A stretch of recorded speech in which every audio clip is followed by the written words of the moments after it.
I had no idea chronic stress wasn't just emotional and would lead to neurological and physiological changes because this changes the way your body and your brain function.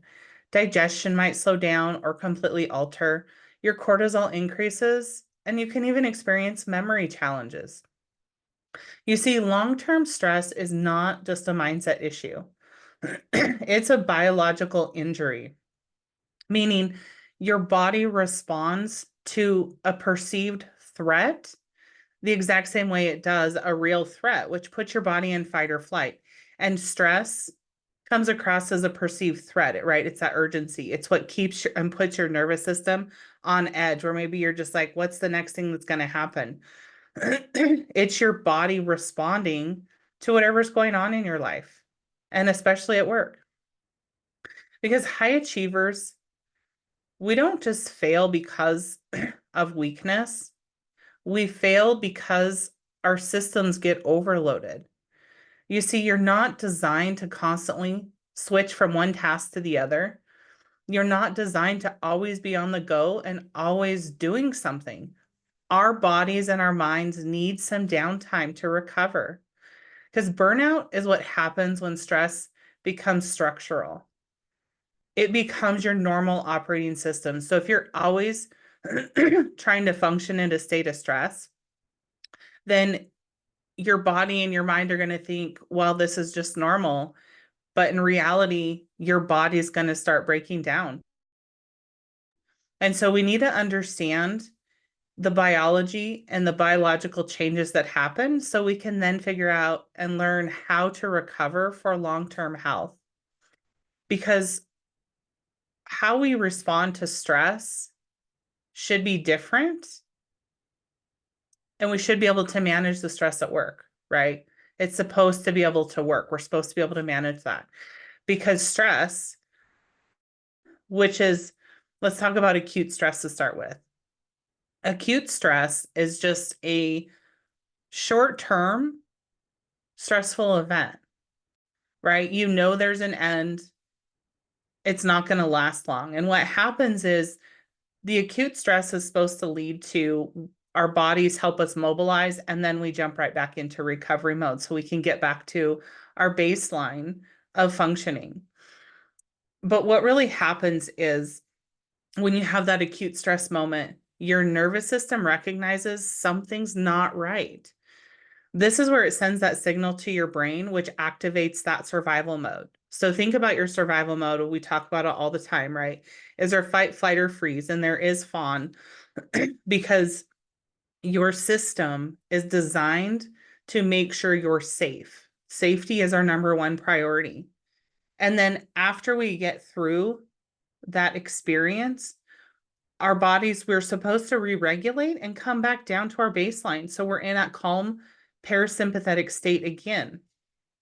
And really what this is saying is your nervous system is designed for these short bursts of stressful events, the short bursts of activation, not constant activation. And when we're burnt out or you're headed to burnout, you're in that constant state of activation where your body is constantly sensing for danger, trying to help make sure that you get safe again so you can come back to rest. But it's this constant activation and always being on edge. Maybe you're waiting for the next shoe to drop, right? Wondering, is the next situation going to be urgent? Or do you see every situation as urgent?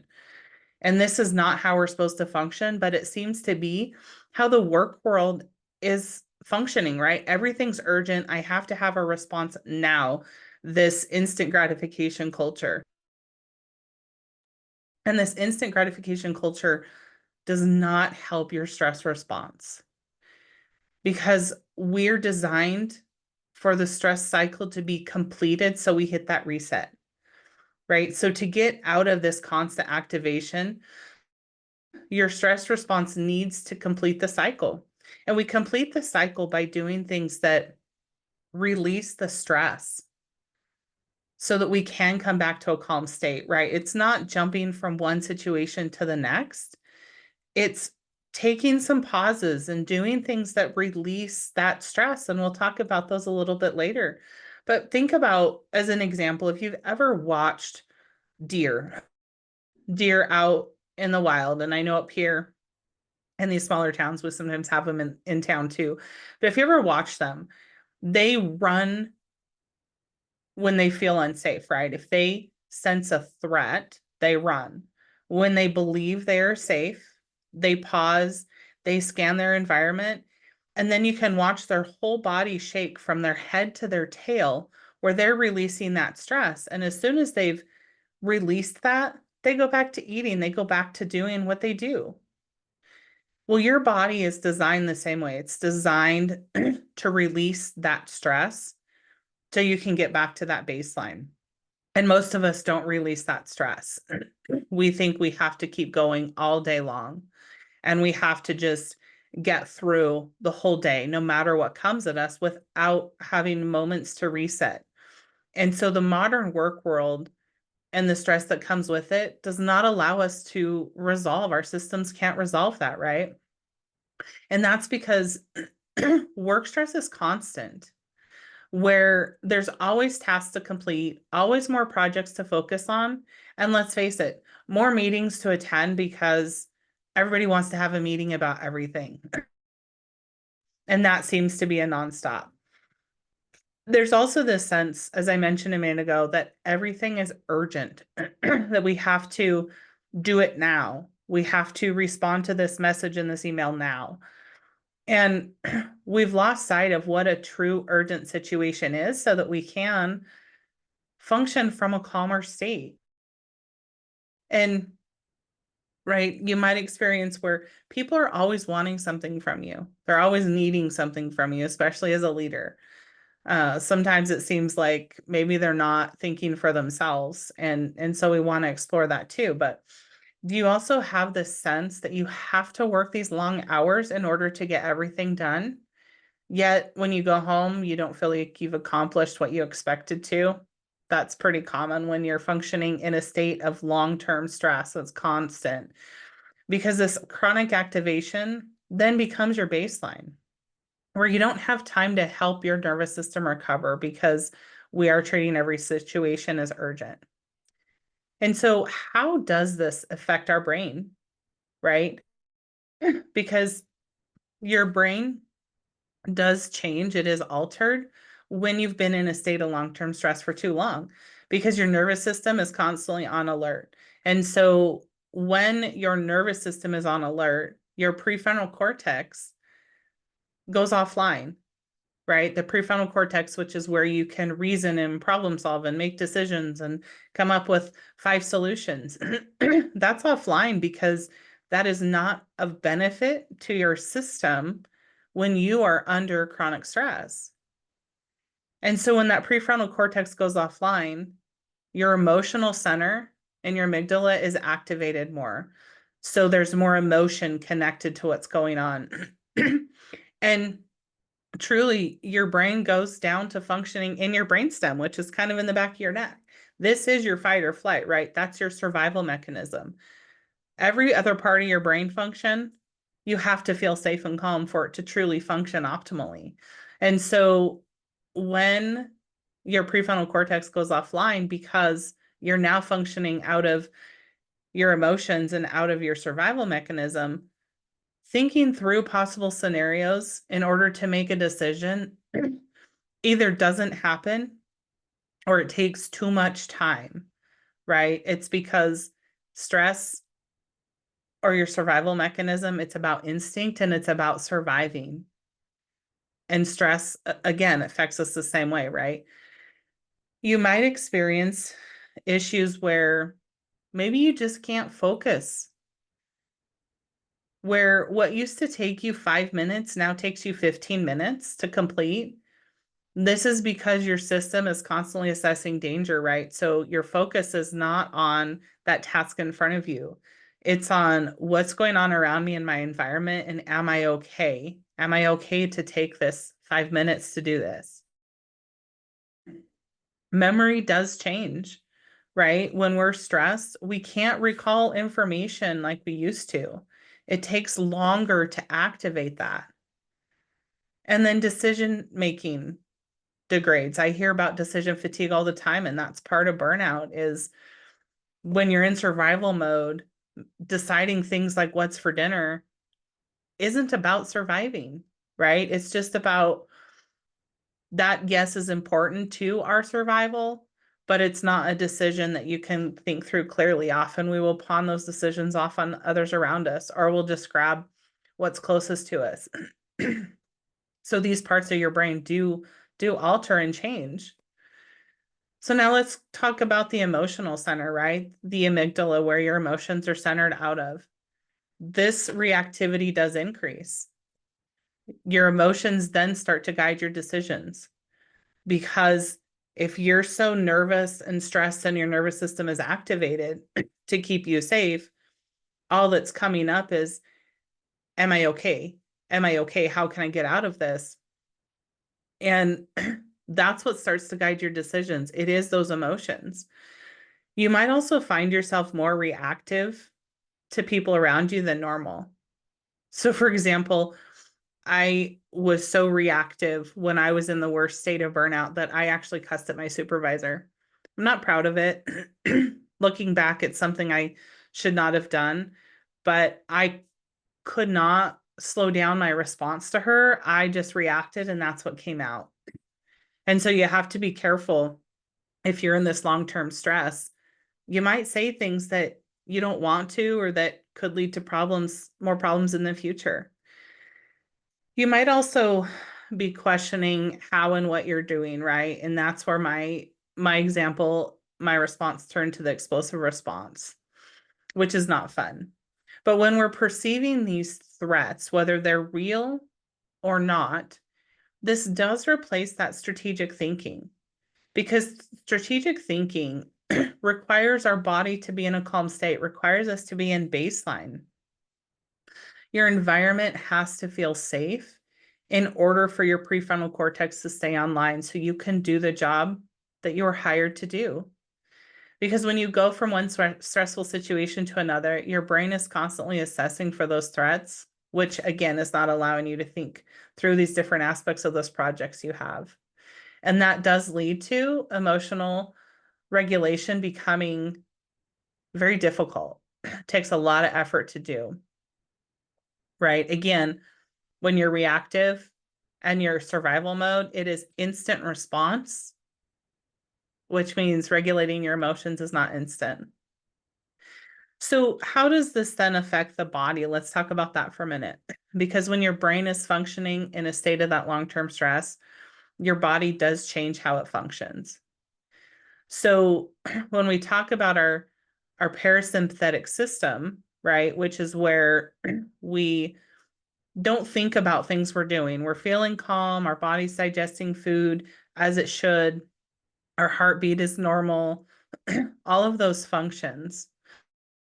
But what happens in that long-term stress is your body turns off some of those natural functions, such as digestion, and it puts all of that energy into that survival mode, right? Because your body uses energy to digest food, but that's going to turn off. And so think about it, long-term stress, if your body's not digesting food properly for 3 months, 6 months, a year, what's happening to your digestive system? It's adapting, it's becoming dysfunctional, which is, again, right, that's where it starts to affect the body, because cortisol also dysregulates and you can have increased inflammation. And that happens because cortisol is an alerting chemical. It helps your body to wake up and function. But when we have too much cortisol because we're stressed and our bodies don't have anywhere to put it, it will store it, right? Just like it stores extra glucose that we don't use, it's going to store that cortisol. And so you might notice you have some inflammation in your body that's not normal. I did. I couldn't stand on my knee because it was so inflamed. And it was all from this long-term stress. Because again, if you're not using it, Your body has to put it somewhere, but that is a protective thing. Your body's trying to protect its organs, protect you so you can get through that experience. Sleep also changes, which actually damages your circadian rhythm. And I hear this a lot from clients. I can't sleep.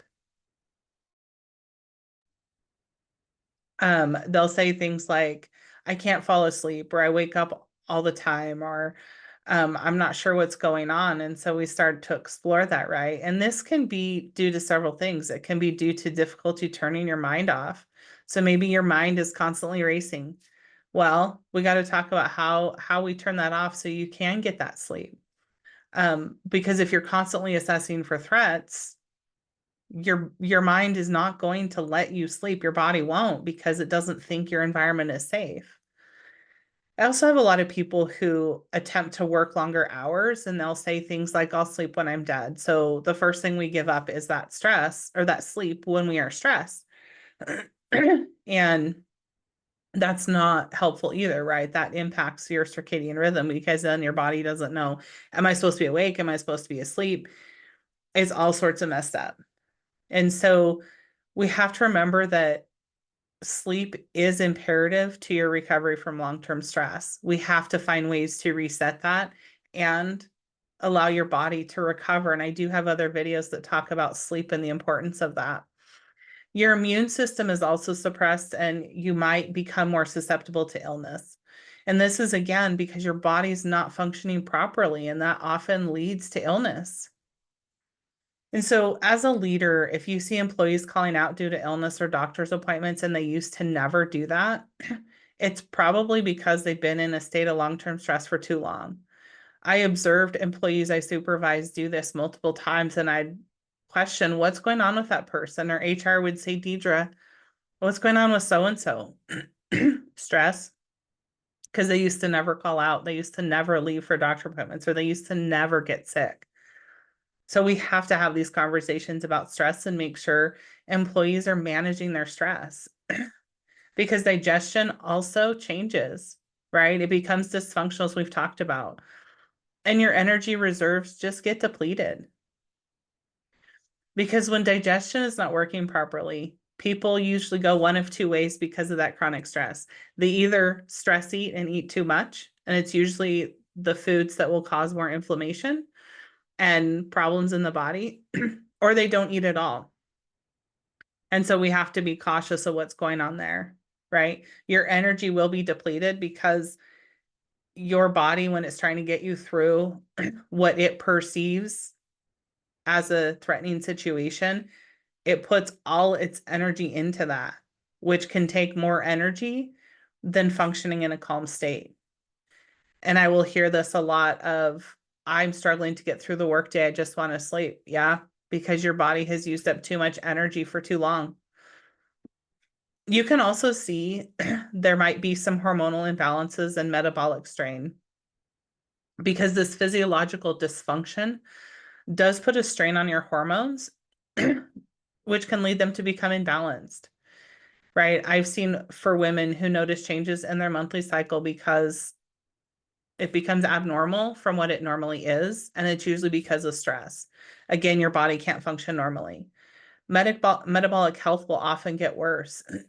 I know for me, that was one of the indicators when my doctor said, stress is killing you, was that my A1C numbers got worse, right? And I was one who's a stressful eater.